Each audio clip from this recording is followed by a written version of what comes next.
Hello ಮಕ್ಕಳೇ, ಸಮಸ್ತ ಕನ್ನಡ ನಾಡಿನ ಜನತೆಗೆ ನನ್ನ ನಮಸ್ಕಾರ ಹಾಗೂ ಕರ್ನಾಟಕದಲ್ಲಿ ಓದ್ತಿರುವ ಎಲ್ಲ ಮಕ್ಕಳಿಗೂ SLV ಅಕಾಡೆಮಿಗೆ ಸ್ವಾಗತ ಸುಸ್ವಾಗತ.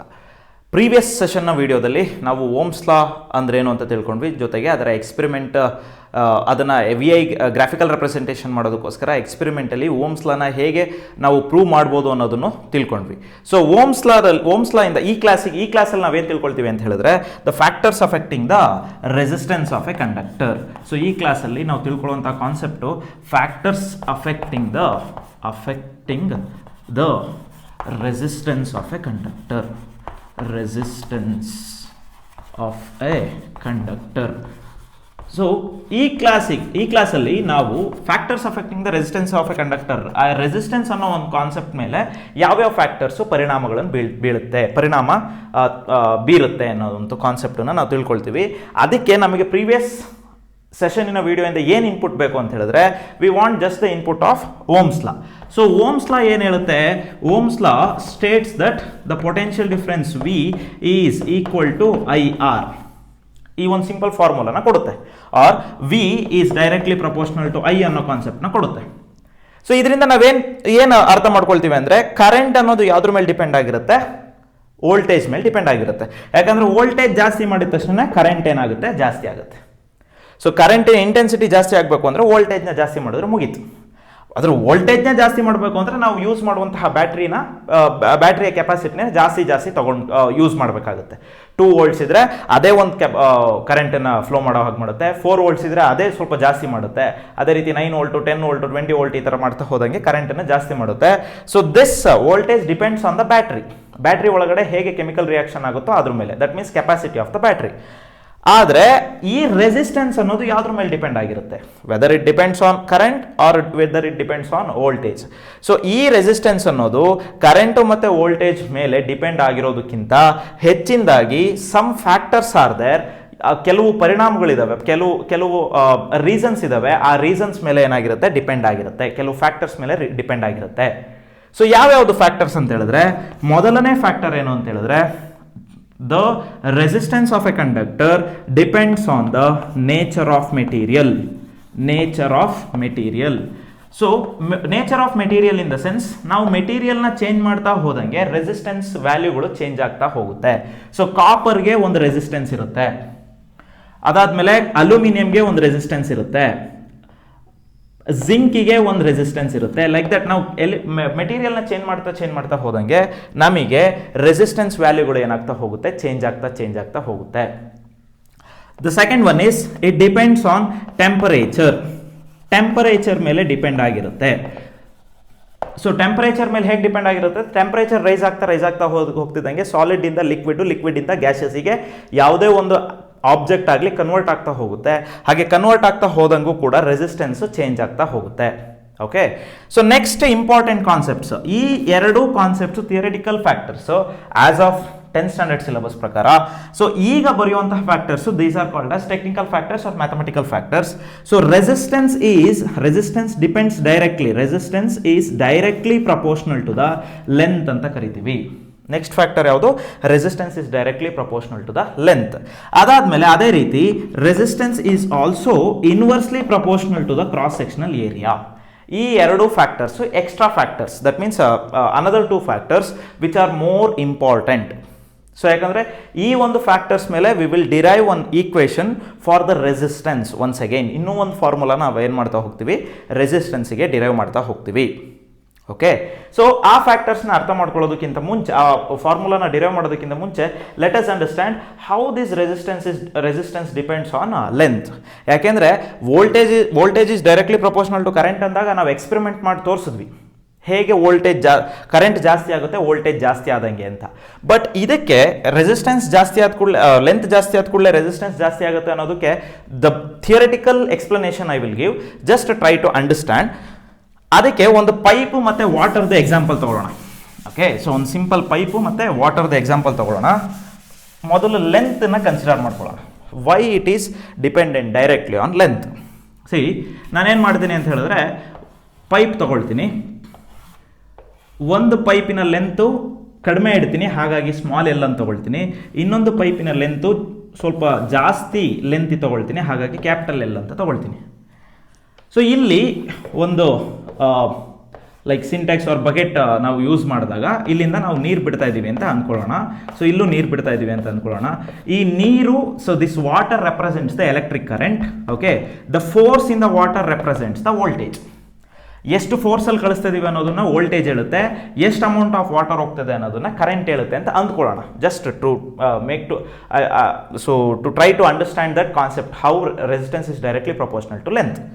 ಸೊ ಈಗ ಇಲ್ಲಿಂದ ಹೋಗುವ ನೀರು ಸೇಮೆ, ವೋಲ್ಟೇಜು ಸೇಮೆ, ಇಲ್ಲಿಂದ ಹೋಗುವಂಥ ನೀರು ಸೇಮೆ, ವೋಲ್ಟೇಜು ಸೇಮೆ, ಎರಡು.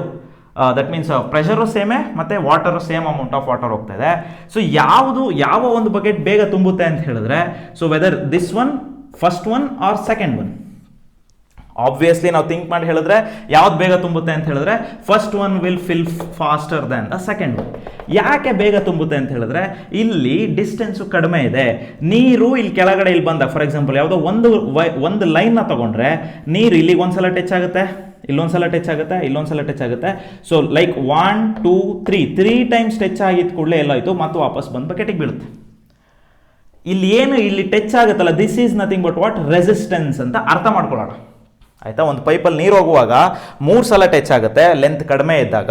ಬಟ್ ಲೆಂತ್ ಜಾಸ್ತಿ ಇದ್ದಾಗ ಅದೇ ಒಂದು ಸಿಂಗಲ್ ವೈರ್ ತೊಗೊಂಡ್ರೆ ನೋಡಿ 1 2 3 4 5 6th ಟೈಮಿಗೆ ಎಲ್ಲಿಗೆ ಬಂತು, ವಾಟರಿಗೆ ಬಿತ್ತು. ಇದರ ಫೋರ್ಸ್ ಎಷ್ಟು ಇರುತ್ತೋ ಅಷ್ಟು ಸ್ಪೀಡ್ ಇರುತ್ತೆ. ಆ ಸ್ಪೀಡ್ ಕಡಿಮೆ ಆಗ್ತಾ ಹೋಗ್ತಾ ಇದೆ ಯಾವಾಗ ಆ ಒಂದು ವಾಟರು ಪೈಪಿನ ಒಂದು ಎಡ್ಜಿಗೆ ಟಚ್ ಆದಾಗ. ಸೊ ಆ ಎಡ್ಜಿಗೆ ಜಾಸ್ತಿ ಟಚ್ ಆಗೋದು ಯಾವಾಗ, ಲೆಂತ್ ಜಾಸ್ತಿ ಇದ್ದಾಗ. ಸೊ ಈ ಎಡ್ಜಿಗೆ ಟಚ್ ಆಗೋದನ್ನ ಏನಂತ ಕರಿತೀವಿ, ರೆಸಿಸ್ಟೆನ್ಸ್ ಅಂತ ಕರಿತೀವಿ. ಸೊ ಆ ರೆಸಿಸ್ಟೆನ್ಸ್ ಜಾಸ್ತಿ ಆಗ್ತಾ ಹೋಗುತ್ತೆ ಯಾವಾಗ ಆ ರೆಸಿಸ್ಟೆನ್ಸ್ ಕಡಿಮೆ ಆಗ್ತಾ ಹೋಗುತ್ತೆ ಯಾವಾಗ ಲೆಂತ್ ಕಡಿಮೆ ಇದ್ದಾಗ. ಆ ರೆಸಿಸ್ಟೆನ್ಸ್ ಜಾಸ್ತಿ ಆಗ್ತಾ ಹೋಗುತ್ತೆ ಯಾವಾಗ ಲೆಂತ್ ಜಾಸ್ತಿ ಇದ್ದಾಗ. ಒಂದು ಕ್ವಾಂಟಿಟಿ ಜಾಸ್ತಿಯಾಗಿ ಇನ್ನೊಂದು ಕ್ವಾಂಟಿಟಿನೂ ಜಾಸ್ತಿ ಆದರೆ ಅದನ್ನ ಯಾವುದೋ ಒಂದು ಸಿಂಬಲ್ ಯೂಸ್ ಮಾಡ್ಕೊಂಡು ಹೇಳ್ತೀವಿ ಅಂದರೆ that proportionality symbol, directly proportional ಇಟ್ಕೊಂಡು ಹೇಳ್ತೀವಿ. This is the meaning of resistance is directly proportional to length. I hope you understood. Next ಇನ್ನೊಂದು ಫ್ಯಾಕ್ಟರ್ ಯಾವುದು, ಮ್ಯಾಥಮೆಟಿಕಲ್ ಫ್ಯಾಕ್ಟರ್ ಅಂತ ಹೇಳಿದ್ರೆ ಅವ್ರು ಹೇಳಿರೋ ಪ್ರಕಾರ cross sectional area. So cross sectional area ಬಗ್ಗೆ ನೋಡೋಣ. ಈಗ ಕ್ರಾಸ್ ಸೆಕ್ಷನಲ್ ಏರಿಯಾ ಅಂತ ಹೇಳಿದ್ರೆ, ಫಾರ್ ಎಕ್ಸಾಂಪಲ್, ಸೊ ಇದೊಂದು ಪೈಪ್ ಅಂತ ತಗೊಂಡ್ರೆ ಈ ಪೈಪಿನ ಕ್ರಾಸ್ ಸೆಕ್ಷನ್ ಏರಿಯಾ ಅಂತ ಹೇಳಿದ್ರೆ ಈ ಏರಿಯಾ ತಗೊಂಡ್ರೆ it is in the form of what, like rectangle shape ಅಂತ ಹೇಳ್ಬೋದು. ಸೊ ಕ್ರಾಸ್ ಸೆಕ್ಷನ್ ಏರಿಯಾ ಅಂದರೆ ಇಲ್ಲಿ ನೀವು ಈ ರೀತಿ ಇಟ್ಕೊಂಡು ಮಧ್ಯದಲ್ಲಿ ಒಂದು ಕಟ್ ಮಾಡಿದ್ರೆ ಈ ಏರಿಯಾ ಯಾವ ಶೇಪಲ್ಲಿ ಇರುತ್ತೋ that is called as cross sectional area. Obviously ವೈರಿನ ಶೇಪ್ ಯಾವ ಥರ ಇರುತ್ತೆ, ಸರ್ಕ್ಯುಲರ್ ಶೇಪಲ್ಲಿ ಇರುತ್ತೆ ಕಟ್ ಮಾಡಿದಾಗ, ಕ್ರಾಸ್ ಸೆಕ್ಷನಲ್ಲಿ ಕಟ್ ಮಾಡಿದಾಗ. So hence cross sectional area of a wire is what, area of A circle. This is the what basics. ಈಗ ನಾನೇನು ಮಾಡ್ತೀನಿ, ಅದೇ ಪೈಪನ್ನ ತಗೊಳ್ತೀನಿ, ಇವಾಗ ಲೆಂತನ್ನು ಸೇಮ್ ಇಡ್ತೀನಿ, ಆದರೆ ಈ ಒಂದು ಏರಿಯಾ ದಟ್ ಮೀನ್ಸ್ ಆ ಒಂದು ಥಿಕ್ನೆಸ್ನ, ಆ ಪೈಪಿನ ಥಿಕ್ನೆಸ್ನ ಏನು ಮಾಡ್ತೀನಿ, ಜಾಸ್ತಿ ಮಾಡ್ತೀನಿ. The remaining will be same ಅದೇ ರೀತಿ ಬಕೆಟ್ ಇಡ್ತೀನಿ. ನೆಕ್ಸ್ಟ್ ವಾಟರ್ನ ನಾನು ಪೋರ್ ಮಾಡ್ತೀನಿ. ವಾಟರ್ ಪೋರ್ ಮಾಡ್ತಿದ್ದೀನಿ ಅಂದರೆ ಕರೆಂಟ್ ಕಳಿಸ್ತಿದ್ದೀನಿ ಅಂತ ಅರ್ಥ. ಅದೇ ವೈರ್ ಅಂತ ಕನ್ಸಿಡರ್ ಮಾಡಿದ್ರೆ ಸೊ ವೋಲ್ಟೇಜ್ ಹೋಗ್ತಾ ಇದೆ, same pressure, same current, same amount of ವಾಟರ್ನ ಕಳಿಸೋದಕ್ಕೆ ಟ್ರೈ ಮಾಡ್ತಿದ್ದೀನಿ. ಸೇಮ್ ಅಮೌಂಟ್ ಆಫ್ ಕರೆಂಟು ಇಲ್ಲಿ ಹೋಗೋಕ್ಕೆ ಆಗಲ್ಲ.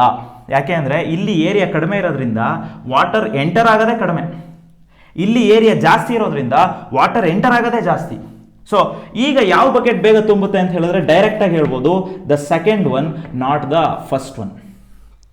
ಪ್ರೀವಿಯಸ್ಲಿ ಫಸ್ಟ್ ಒನ್ ಆಗಿತ್ತು ಲೆಂತ್ ಕಡಿಮೆ ಇದ್ದಾಗ, ಆದರೆ ಇಲ್ಲಿ ಏರಿಯಾ ಕಡಿಮೆ ಇದ್ದಾಗ ವಾಟರ್ ಬೇಗ ತುಂಬಿಕೊಳ್ಳಲ್ಲ, ಏರಿಯಾ ಜಾಸ್ತಿ ಇದ್ದಾಗ ವಾಟರ್ ಬೇಗ ತುಂಬುತ್ತೆ. ಏರಿಯಾ ಯಾವಾಗ ಜಾಸ್ತಿ ಆಗುತ್ತೆ ಅಂದರೆ ಡಯಾಮೀಟರ್ ಜಾಸ್ತಿ ಆದಾಗ, ಏರಿಯಾ ಯಾವಾಗ ಕಡಿಮೆ ಆಗುತ್ತೆ ಅಂದರೆ ಡಯಾಮೀಟರ್ ಕಡಿಮೆ ಆದಾಗ. This cross sectional area depends on what, diameters. Diameter ಜಾಸ್ತಿ ಆದಂಗೆ ಪೈಪ್ ದೊಡ್ಡದಾಗ್ತಾ ಹೋಗುತ್ತೆ, ಡಯಾಮೀಟರ್ ಕಡಿಮೆ ಆದಂಗೆ ಪೈಪು ಸಣ್ಣದಾಗ್ತಾ ಬರುತ್ತೆ. ಪೈಪ್ ಸಣ್ಣದಾದರೆ ಕ್ರಾಸ್ ಸೆಕ್ಷನಲ್ ಏರಿಯಾ ಸಣ್ಣದು, ಪೈಪ್ ದೊಡ್ಡದಾದರೆ ಕ್ರಾಸ್ ಸೆಕ್ಷನಲ್ ಏರಿಯಾ ಜಾಸ್ತಿ ದೊಡ್ಡದು. So this is the example that we are taking. ಅದೇ ರೀತಿ ಈಗ ವೈರ್ ದಪ್ಪ ಆದಾಗ ಏನಾಗುತ್ತೆ, ಇಲ್ಲಿ ಹೋಗುವಂತಹ electric current, the amount of charges move ಆಗದೆ ಜಾಸ್ತಿ ಮೂವ್ ಆದಾಗ, ಕರೆಂಟ್ ಚಾರ್ಜಸ್ ಆರಾಮಾಗಿ ಮೂವ್ ಆಗ್ತದೆ ಅಂದರೆ ಕರೆಂಟ್ ಜಾಸ್ತಿ ಆಗ್ತದೆ ಅಂತ ಅರ್ಥ. ಕರೆಂಟ್ ಜಾಸ್ತಿ ಆಗ್ತದೆ ಅಂತ ಹೇಳಿದ್ರೆ ರೆಸಿಸ್ಟೆನ್ಸ್ ಕಡಿಮೆ ಆಗ್ತದೆ ಅಂತ ಅರ್ಥ. ಓಕೆ, ಸೊ ಹಾಗಾಗಿ ರೆಸಿಸ್ಟೆನ್ಸ್ ಕಡಿಮೆ ಆಗೋದು ಯಾವಾಗ, ಏರಿಯಾ ಜಾಸ್ತಿ ಇದ್ದಾಗ. ಸೊ ಫಸ್ಟ್ ಎಕ್ಸಾಂಪಲಲ್ಲಿ ಕರೆಂಟು ಕಡಿಮೆ ಆಗೋಗುತ್ತೆ, ಯಾಕೆ ಅಂತ ಹೇಳಿದ್ರೆ ರೆಸಿಸ್ಟೆನ್ಸ್ ಜಾಸ್ತಿ ಇರುತ್ತೆ. ಸೊ ಯಾಕೆ ರೆಸಿಸ್ಟೆನ್ಸ್ ಜಾಸ್ತಿ ಇರುತ್ತೆ ಅಂದರೆ ಕ್ರಾಸ್ ಸೆಕ್ಷನಲ್ ಏರಿಯಾ ಕಡಿಮೆ ಇರುತ್ತೆ. ಅದಕ್ಕೆ ಈ ಒಂದು ರಿಲೇಷನ್ಶಿಪ್ಪನ್ನು ನಾವಿಲ್ಲಿ ಬರೆಯೋದಾದ್ರೆ that same resistance is inversely proportional. Inversely proportional meaning ಏನು ಅಂದರೆ ಯಾವುದಾದ್ರೂ ಒಂದು ಕ್ವಾಂಟಿಟಿ ಜಾಸ್ತಿ ಆದರೆ ಇನ್ನೊಂದು ಕ್ವಾಂಟಿಟಿ ಏನಾಗುತ್ತೆ, ಕಡಿಮೆ ಆಗುತ್ತೆ. ಸೊ ಡೈರೆಕ್ಟ್ಲಿ ಪ್ರಪೋರ್ಷನಲ್ ಏನು ಹೇಳುತ್ತೆ, ಒಂದು ಕ್ವಾಂಟಿಟಿ ಜಾಸ್ತಿ ಆದರೆ ಇನ್ನೊಂದು ಕ್ವಾಂಟಿಟಿ ಜಾಸ್ತಿ ಆದರೆ ಅದನ್ನು ಡೈರೆಕ್ಟ್ಲಿ ಪ್ರಪೋರ್ಷನಲ್ ಅಂತ ಕರಿತೀವಿ. Here I just took it as an example for water and pipe. Actually ಏನು, ಇದು ಥಿಕ್ನೆಸ್ ಕಡಿಮೆ ಇರುತ್ತೆ, ಇದು ಥಿಕ್ನೆಸ್ ದಪ್ಪ ಇರುತ್ತೆ. ವೈರಿಂದು ಥಿಕ್ನೆಸ್ ಕಡಿಮೆ ಇದ್ದಾಗ ಫ್ಲೋ ಆಫ್ ಚಾರ್ಜಸ್ ಕಡಿಮೆ ಆಗುತ್ತೆ, ಯಾಕಂದ್ರೆ ಏರಿಯಾ ಕಡಿಮೆ ಇದೆ, ಹೋಗೋ ದಾರಿನೇ ಕಡಿಮೆ ಇದೆ. ಇಲ್ಲಿ ಹೋಗೋ ದಾರಿ ಜಾಸ್ತಿ ಇರೋದ್ರಿಂದ ಜಾಸ್ತಿ ಹೋಗ್ಬೋದು ಚಾರ್ಜಸ್. ಜಾಸ್ತಿ ಚಾರ್ಜ್ ಹೋಗ್ತಿದೆ ಅಂದರೆ ಕರೆಂಟ್ ಜಾಸ್ತಿ ಅಂದರೆ ರೆಸಿಸ್ಟೆನ್ಸ್ ಕಡಿಮೆ. ರೆಸಿಸ್ಟೆನ್ಸ್ ಅಂದರೆ ಏನು, ಅಪೋಸಿಷನ್ ಮಾಡೋದು ಕಡಿಮೆ ಆದರೆ ತಾನೇ ಜಾಸ್ತಿ ಹೋಗೋಕ್ಕಾಗೋದು ಚಾರ್ಜಸ್. ಅಪೋಸಿಷನ್ ಮಾಡೋದು ಜಾಸ್ತಿ ಆದ್ರೆ ತಾನೇ ಕಡಿಮೆ ಮಾಡೋಕ್ಕೆ ಹೋಗೋಕ್ಕಾಗೋದು. Okay, so that means resistance is inversely proportional to cross sectional area. So this is the meaning of what the two factors which affects the resistance of a conductor. So ಆ ಎರಡು factors ಅನ್ನು ನಾವು combine ಮಾಡಿ ಬರೀಬೇಕಾಗುತ್ತೆ. Why? Because to get a concept called as resistivity. Okay, so ಇವೆರಡನ್ನು combine ಮಾಡಿ ಬರೆದಾಗ ಹೇಗೆ ಬರೀಬೋದು ಅಂದರೆ R is directly proportional to L, inversely proportional to A. Okay, so ಈಗ ಪ್ರಪೋರ್ಷನಾಲಿಟಿ ಸಿಂಬಲನ್ನು ತೆಗೆದಾಗ ನಾವೇನು ಅಪ್ಲೈ ಮಾಡಬೇಕು? ಆಬ್ವಿಯಸ್ಲಿ ಲಾಸ್ಟ್ ಟೈಮ್ ನಾನು ಹೇಳಿದ್ದೆ. ಸೊ ಪ್ರಪೋರ್ಷನಾಲಿಟಿ ತೆಗೆದಾಗ ಈಕ್ವಲ್ಸ್ ಅಪ್ಲೈ ಮಾಡಬೇಕು. ಈಕ್ವಲ್ಸ್ ಅಪ್ಲೈ ಮಾಡೋದ್ರ ಜೊತೆಗೆ we need to introduce a constant called as proportionality constant. ಈ ಟೈಮಲ್ಲಿ ಪ್ರಪೋರ್ಷನಾಲಿಟಿ ಕಾನ್ಸ್ಟೆಂಟ್ ಯಾವುದು ಅಂತ ಹೇಳಿದ್ರೆ ಈ ಒಂದು ಲೆಟರ್ ಬರುತ್ತೆ. This symbol is called as rho. This symbol is nothing but what? RHO, rho. This is also Greek symbol. So which says that this is nothing but what? Resistivity. Resistivity ಅನ್ನೋ ಒಂದು ಹೊಸ physical quantity ಕೊಡ್ತಾ ಹೋಗುತ್ತೆ, resistivity. So ಈ ಒಂದು symbol ಹೆಸರೇನು? Rho. ಅದರ symbol ಯಾವುದು? ಈ ಒಂದು symbol. The pronunciation of the symbol is only rho, RHO. ಆ ರೋ ಅಂದರೆ ಏನು ಹೆಸರು? ರೆಸಿಸ್ಟಿವಿಟಿ. ಹೇಗೆ ಓಮ್ಸ್ ಲಾನಲ್ಲಿ ಆರ್ ಬಂದಿತ್ತೋ ಅದೇ ರೀತಿ ಇಲ್ಲಿ ಹೊಸ ಒಂದು ವರ್ಡ್ ಬರ್ತದೆ, that is rho, which is nothing but what? Resistivity. Resistivity is also a physical quantity. Along with that it is a proportionality constant. So ಹಾಗಾಗಿ ರೋನ ಇಲ್ಲೇ ಇಟ್ಕೊಳ್ತೀನಿ. ಒಂದು ಫಾರ್ಮುಲಾ ನಾವು ಬರೆಯೋದಾದ್ರೆ ಆರ್ನ ಅಲ್ಲೇ ಇಟ್ಕೊಳ್ತೀನಿ. If I cross multiply, area denominator ಇದೆ, ಈ ಕಡೆ ಬಂದಾಗ ಏನಾಗುತ್ತೆ? ನ್ಯೂಮರೇಟ್ರಿಗೆ ಹೋಗುತ್ತೆ. ಇದು ಮಲ್ಟಿಪ್ಲಿಕೇಶನ್ ಇದೆ, ನ್ಯೂಮರೇಟರ್ ಇದೆ, ಲೆಫ್ಟ್ ಹ್ಯಾಂಡ್ ಸೈಡಿಗೆ ಬಂದಾಗ ಡಿನಾಮಿನೇಟ್ರಿಗೆ ಬರುತ್ತೆ. So this is the formula for rho. So ಈಗ this is I also said that resistivity is a physical quantity. ಹಾಗಾಗಿ ಅದಕ್ಕೆ ತನ್ನದೇ ಆದಂತಹ ಯೂನಿಟ್ ಇರುತ್ತೆ. The SI unit of physical quantity is SI unit is equal to ohm meter ಅಂತ ಕರಿತೀವಿ. SI unit is what? Ohm meter. So why? Because this is a derived quantity. ಹಾಗಾಗಿ SI unit ನಾವು derive ಮಾಡ್ಕೋಬೇಕಾಗುತ್ತೆ. So let us define. So the SI unit of resistivity ಏನಂತ ಹೇಳಿದ್ರೆ ohm meter ಅಂತ ಹೇಳಿದ್ರೆ, so ಇಲ್ಲಿ resistance, this is R is nothing but what? Resistance. ಹಾಗಾಗಿ symbol ಏನು? SI unit ದು ಓಮ್.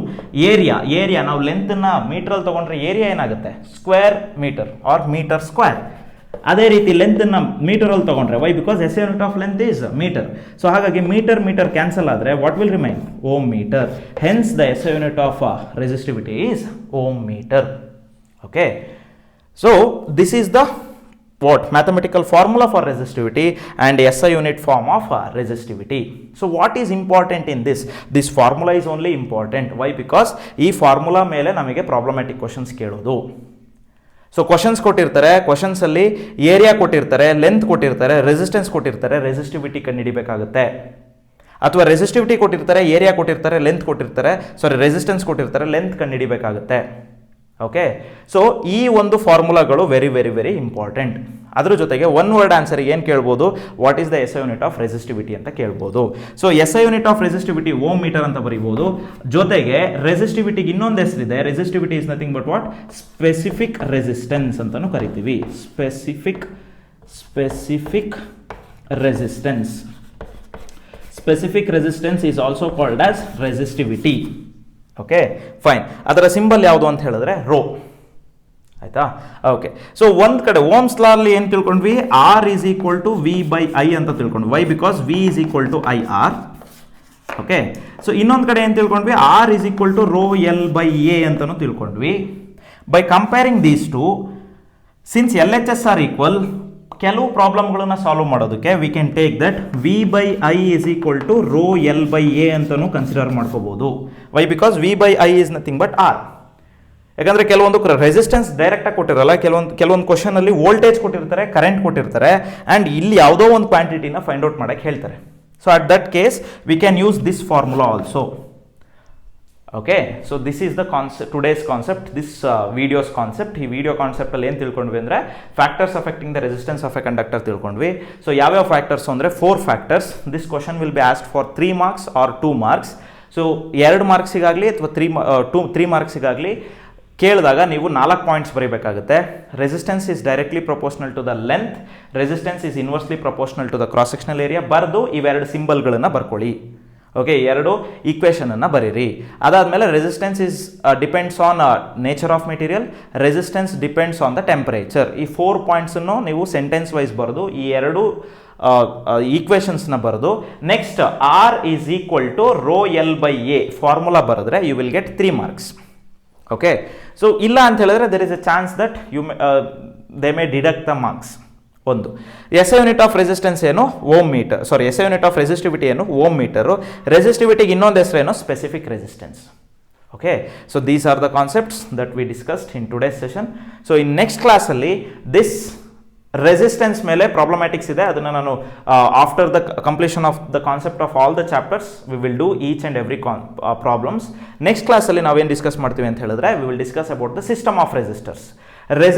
ರೆಸಿಸ್ಟರ್ ಅಂದರೆ ಏನು, ಆ ರೆಸಿಸ್ಟರ್ನ ಹೇಗೆ ನಾವು ಯೂಸ್ ಮಾಡ್ಕೋಬಹುದು, ಯಾವ ರೀತಿ ಅದನ್ನು ಕನೆಕ್ಟ್ ಮಾಡ್ತೀವಿ ಅನ್ನೋ ಒಂದು ಕಾನ್ಸೆಪ್ಟನ್ನು ನಾವು ಡಿಸ್ಕಸ್ ಮಾಡ್ತೀವಿ. ಸೊ ಅದಕ್ಕೆ ಜಸ್ಟ್ ಒನ್ ಇನ್ಫಾರ್ಮೇಷನ್ ಇಂಟ್ರೊಡಕ್ಷನ್ ನಾನು ಕೊಟ್ಬಿಟ್ಟು today's session I will end. So ಈಗ ವೋಲ್ಟೇಜನ್ನು ಮೆಜರ್ ಮಾಡುವಂತಹ ಡಿವೈಸ್ ಯಾವುದು? Voltmeter. ಕರೆಂಟನ್ನು ಮೆಜರ್ ಮಾಡುವಂತಹ ಡಿವೈಸ್ ಯಾವುದು? Ammeter. ಅದೇ ರೀತಿ ಒಂದು ವೈರಿಗೆ ನಾವು ಎಕ್ಸ್ಟರ್ನಲ್ ರೆಸಿಸ್ಟೆನ್ಸ್ನ ಕೊಡ್ಬೋದು. ಒಂದು ರೆಸಿಸ್ಟೆನ್ಸ್ ತನ್ನೊಳಗೆ ಇರುತ್ತೆ, ಜೊತೆಗೆ ಎಕ್ಸ್ಟರ್ನಲಿನೂ ಕೂಡ ಕೊಡ್ಬೋದು. ಹಾಗೆ ರೆಸಿಸ್ಟೆನ್ಸ್ನ ಆಫರ್ ಮಾಡೋ ಡಿವೈಸ್ ಇದೆ, ಆ ರೆಸಿಸ್ಟೆನ್ಸ್ನ ಆಫರ್ ಮಾಡೋ ಡಿವೈಸನ್ನೇ ನಾವು ರೆಸಿಸ್ಟರ್ ಅಂತ ಕರಿತೀವಿ.